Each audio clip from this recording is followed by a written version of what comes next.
UN Rights Chief Volker Turk said Tuesday that hospitals in the Gaza Strip have become a death trap, insisting that such facilities must instead be protected during conflict. This came as a United Nations report on Tuesday found that Israeli claims that Gaza hospitals were being improperly used for military purposes by Palestinian groups were vague. The details are in the following report.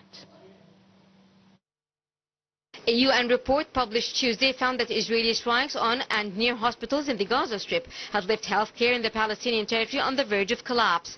The report by the UN Humanitarian Rights Office said such strikes raised grave concerns about the Israeli compliance with international law. The UN Human Rights Office said in a statement, the Israeli pattern of deadly attacks on and near hospitals in Gaza and associated combat pushed the healthcare system to the brink of total collapse, with catastrophic effect on Palestinians' access to health and medical care. Its 23-page report entitled Attacks on Hospitals During the Escalation of Hostilities in Gaza looked at the period from October 7, 2023 to June 30, 2024. It said that during this time there were at least 136 strikes on 27 hospitals and 12 other medical facilities, claiming significant casualties among doctors, nurses, medics and other civilians and causing significant damage to, if not the complete destruction of, civilian infrastructure.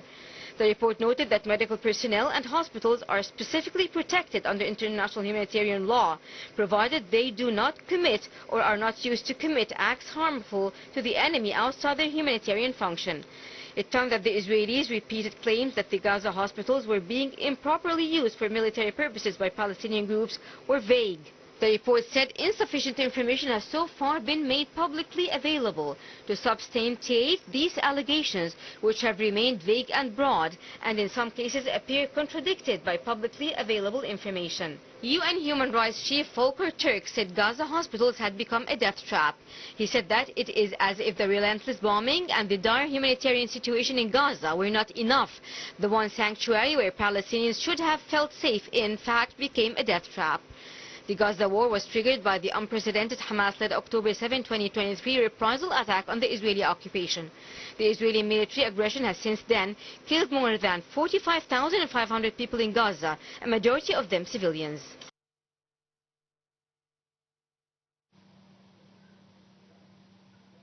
To shed more light on this issue, we are joined by phone call with our guest, the Ambassador Gamal Bayoumi, former Assistant Foreign Minister.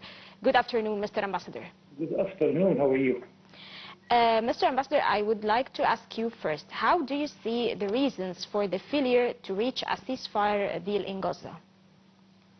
We are facing a disastrous situation where it is not a war, it is a killing process.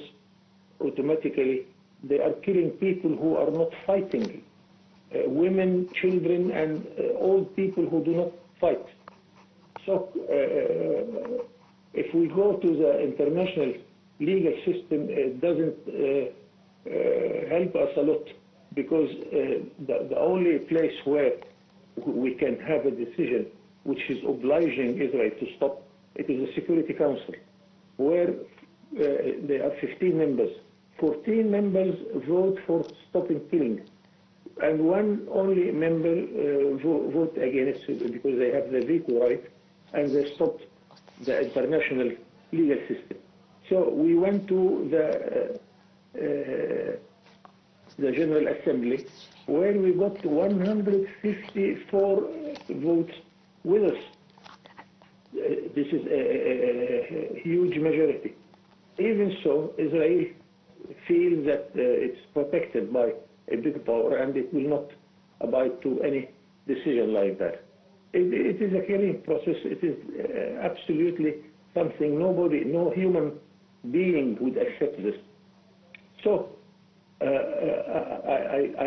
must tell you, really, as a human being, I cannot look to the screen and see those victims suffering. But I still believe in God. I still believe that one day, with the resistance of the Palestinians and the whole Arab world, there isn't any future for such a government and such a country where it is creating enemies all over their borders. Which future for a country like that, especially with this war, those who were thinking that Israel is the paradise of the world, they started to go back to their homes. So Israel will be diminishing, while the Palestinians, even with the killing process, they will increase. They will overnumber the Israelis. So with all sadness, I still, with the idea of continuing resistance, resisting the migration of the Palestinians out of their country, and really I salute here the Palestinian people who are still fighting, who are still resisting this operation, and one day, inshallah, Israel wouldn't be able to do this again. Well, Mr. Ambassador, in the beginning of 2025, as the aggression still continued on Gaza, how do you see the role of the Arab countries to halt this aggression on Gaza by 2025? With all my heart, I really stand with the public opinion, who is very angry nowadays. But I want to worry our public opinion that we cannot fight this aggression. Why? Because Sadat discovered it. He said, I am not going to fight the United States. Nobody has the ability or the force not to fight the United States.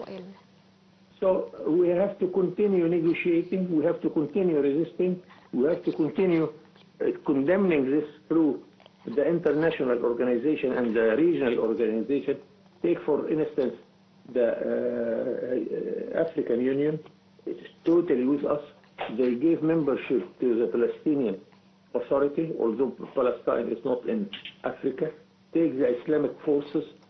Take many countries in Latin America also. So we have to continue this process. But our public opinion really, and they are right, they want some much more clear decisions, such as cutting the relations or withdrawing the ambassadors. And it's not a secret that we do not have ambassador in Tel Aviv. Neither the Israelis have ambassador in Cairo, but we do not use this sort of conversation. We do not want to start this sort of conversation. Why? Because the ongoing relations, it allows us still to help the Palestinians as much as we can, or as much as the Israelis allow us to do that. So the Egyptian policy up till now, it is really for the sake of the Palestinian, for the sake of the Syrian, for the sake of the Lebanese. Right, Mr. Ambassador. The UN report published Tuesday found that Israeli occupation strikes on and near hospitals in the Gaza Strip had left healthcare in the Palestinian territory on the verge of collapse. How should the international community react after such an announcement? The international community, the majority condemned what is going on. But as I said before, it's not something obligatory to Israel. But let me say, isn't it enough that the Prime Minister of Israel, the highest executive authority of Israel, is now cannot leave his country, because if he leaves his country, he will be captured for the sake of the judgment of the international law of crime and the international law crime. And he is asked by his country, the legal system of his country, to abide to a sort of a trial. And the war, that's why he's continuing this war. He's continuing this aggression because it keeps him out of jail. A prime minister is requested for jail. What do you want? You are dealing with a criminal person. This is the situation as I see, but we have to continue resisting. And as President Sadat, the late President Sadat said, we are not going to fight against the United States. Well, Mr. Ambassador Gamal Bayoumi, Foreign Assistant Foreign Minister, thank you for joining us today. Russian energy company Gazprom said it would